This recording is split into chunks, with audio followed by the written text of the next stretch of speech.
Welcome to the MBD Podcast, the show where we dig into what's actually working or not working when it comes to scaling businesses with people who's been there. And today's guest is there right now. So please go ahead, introduce yourself.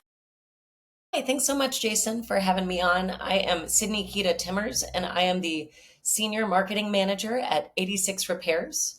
And just a quick note about 86, we are repairs and maintenance technology for restaurant operators. Cool. And when going into a business and helping them scale, especially business kind of in the current situation you're in, what are things you think that could be done to help them scale more efficiently and effectively? Yeah, I think we're in a really interesting space for that right now. AI is offering a lot of different low or no cost ways to kind of extend your reach and your skill set, and it almost builds additional time into the day, but you have to know what you're doing with it. And as with anything, it's a little bit of garbage in, garbage out. So what I've been trying to do is stay curious about how these can be useful tools, especially in the way of scalability. And something that has stood out to me is art of the prompt, right? So understanding what you want to ask for, and then if you can drill down to that well, then you might actually get something with utility on the back end. So I'm also, for context, I'm coming from a space where I'm at a mid-sized company, and so we often try to do a lot of things with a relatively small group of people. So when I think of scale, I'm always trying to figure out, how can I do the most with the time that I have? Mhm. And as the business, what would be something that you would recommend for them when they're at a certain point, they want to grow, they're staying small, but essentially they're blocking what the big picture end result is. So I think in terms of growth, I mean, it's probably um, understanding, having a real clear identified customer profile, right? Who is your ideal customer, and what pain points is your solution aiming to solve? If you define those well from the outset, and you understand where your ideal customer lives, and how you can speak to them about the pain that they're experiencing that your solution helps offset, I think that's kind of where the magic happens of unlocking scale, right? Because you're having conversations then, and you're getting that two-way feedback from the people that you're trying to support. And often you can glean some really beneficial insights into what's hopefully already a really great, thoughtful product. But you're getting, real tangible feedback on where there's the greatest interest, and maybe some areas to prioritize or really focus on. Got it. So areas of opportunity that you're trying to leverage. And within that messaging, do you build out what kind of campaign structure? Ideally, if you had budget and team, what would be the ideal structure to increase client share, market share, new ICPs, lead pipeline? Yeah, I'm in an interesting space. So, in going after restaurant brands that are, enterprise or emerging enterprise brands, 50 plus locations, they're established. I mean, you and I, by virtue of living in the US, know what these brands are. We know who these people are. So I'm in kind of a cool space as a marketer in that I don't have to do a ton of discovery work. Um, and there are a lot of like industry events, industry publications. There are known channels where these folks are already congregating and interested in finding solutions.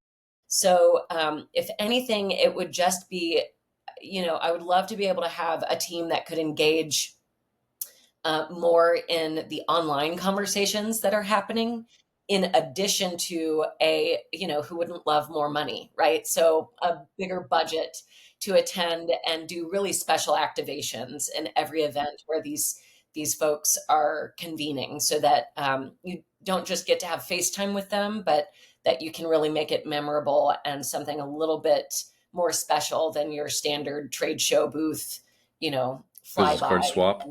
Yeah, exactly. Card swap, maybe a demo if you're lucky. Um, But yeah, those can feel really transactional. They can also feel maybe a little ingenuine. Hmm. So, finding ways to actually meet people who are in a buying cycle, who are demonstrating intent, who are demonstrating that they're feeling the pain that your solution solves. Hmm. Um, it would be cool to have just a little more budget to kind of play with that concept. Interesting. I mean, you're lucky in the sense you know who the people are that you're targeting, because usually, Yes, right, people are trying to generate those leads, they're trying to enrich that data, but you've got that step taken out, which can be the hardest step. Now you're almost at a point of nurturing leads, right, or generating awareness and nurturing is at that point. So getting out into those different communities, how are you able, or what would be the ideal way that you would do it? Would you leverage potentially AI to go out so that way you build and it would essentially, converse in these platforms? Do you know the platform? Yeah, you know the platforms, but like, are you able to leverage that for platforms? Are you able to get their information so that way you can contact them and reach out to them directly as well too?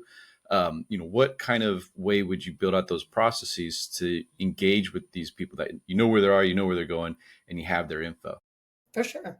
Yeah, so AI could be cool in a few different ways. You're right. We're lucky at my company in that we don't have to do a lot of forgive me for this analogy, but spray and pray. We don't Yeah. have to do a lot of that really widespread stuff. Of course, there's still an opportunity for discovery. There's a good chance as a mid-sized company that a handful of brands have not heard about us yet. So there's an awareness factor. And then when you do get those inbound requests for more information, AI could be great in helping to do that initial qualification.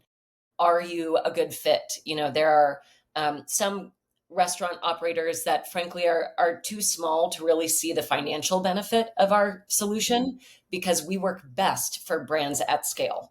And so having a machine be able to do that as opposed to a human being, especially if the fit isn't there, that could be a huge place where AI could really be a needle mover.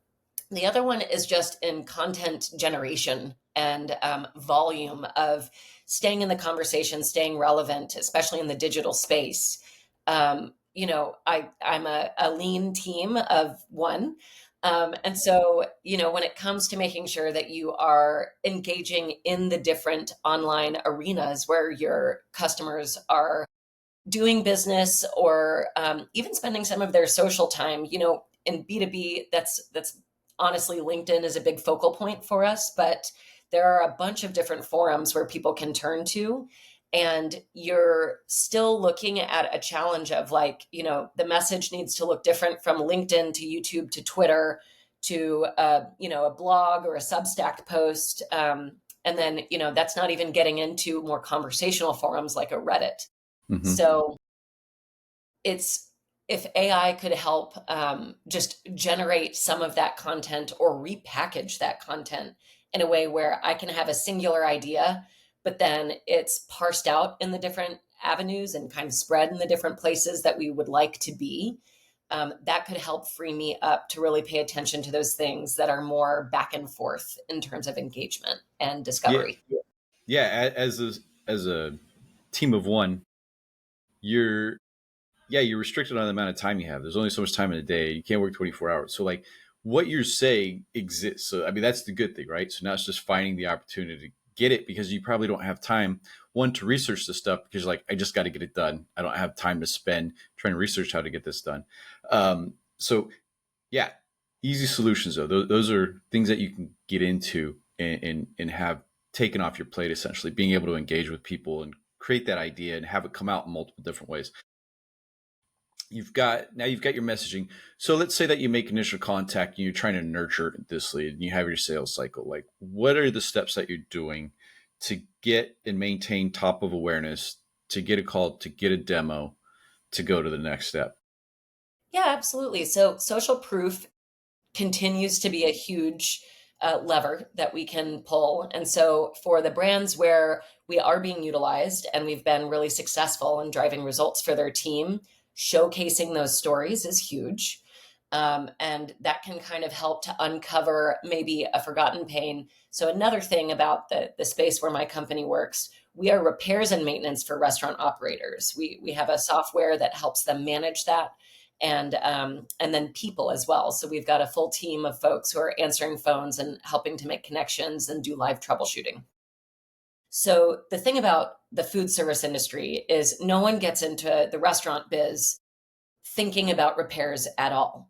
And that stays true after they actually open shop and expand, up until they have an emergency repair. And Hmm. then at that point, you are scrambling and it's expensive. And you can kind of find yourself in this place where you will pay whatever you need to get operational and make sure that you can still service the customers that you anticipated to reach that day.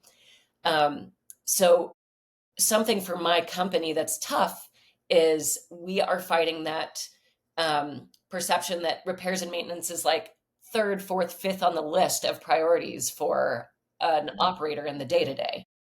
So education is kind of the other piece in addition to social proof, where we have real opportunities to engage folks with like, hey, we get it. Your oven is working today. Your walk-in is working today. Nothing has gone tremendously wrong in any of your bathroom plumbing. But if tomorrow that changes, suddenly you're looking at real cost, real pain, and a potential long-term impact to your business and your reputation. So in working with a solution like ours, we can help you get ahead of that so that it is not a huge cost and a red line. So preventative maintenance is a big thing that we coach. And all of that is educational because that's not something that most people are really thinking of. And we have to work to be top of mind. We have to kind of get that market share in terms of their attention and bandwidth. Yeah, I can picture a video of someone discussing this, a testimonial video, and they're essentially highlighting, things were running great, and all of a sudden my stove broke or my fridge went out. I was down for X amount of days, and we were doing this. We lost this much revenue, so like, we needed this solution, and now that we have it, this happened again. So I could see a lot of content coming out of that to generate that awareness, especially if you're at the size companies or restaurants that you're trying to target. It's got to be on their mind because it's happening at some Yes. point, right? Yeah. So And at summer least is that's like, that's an easier, not like the mom and pop. And they're like, I got one stove and then I just brought in my Coleman to, to exactly. supplement Well, it for the day. the other piece too, so 86 Repairs has relationships with service companies. So the actual people with technicians Mm, on staff who are going out to do the fix. If you are a mom and pop shop, you probably know, your local plumber yeah. or the HVAC tech that is your go-to. That could be a friend or neighbor or even a regular customer of yours.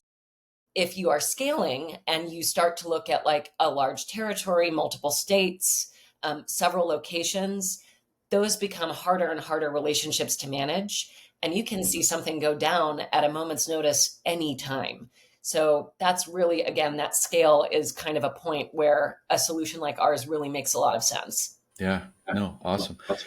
And then if someone's listening, trying to scale right now, what's one piece of advice you wish you had? Yes. A piece of advice for scaling is that, especially if you are in a position where you're either a startup or mid-sized but still lean, um, you won't be able to do everything all the time. So be really thoughtful about your priorities. You are going to have to cut something. You can't juggle everything forever. So, what are going to be the actions you can take that move the needle the most strategically for your brand? Yeah. No, awesome. Yeah. Prioritizing, like figure out what's going to have the best result. But awesome. Well, thank you for taking time. Where can people connect with you or learn more about what you're doing? Yeah, absolutely. So you can find me on LinkedIn. So I'm Sydney Kida-Timmers. And then you can find anything you need to know about 86 Repairs at 86repairs.com. Awesome. Well, I appreciate you taking the time. Thanks so much, Jason. Okay.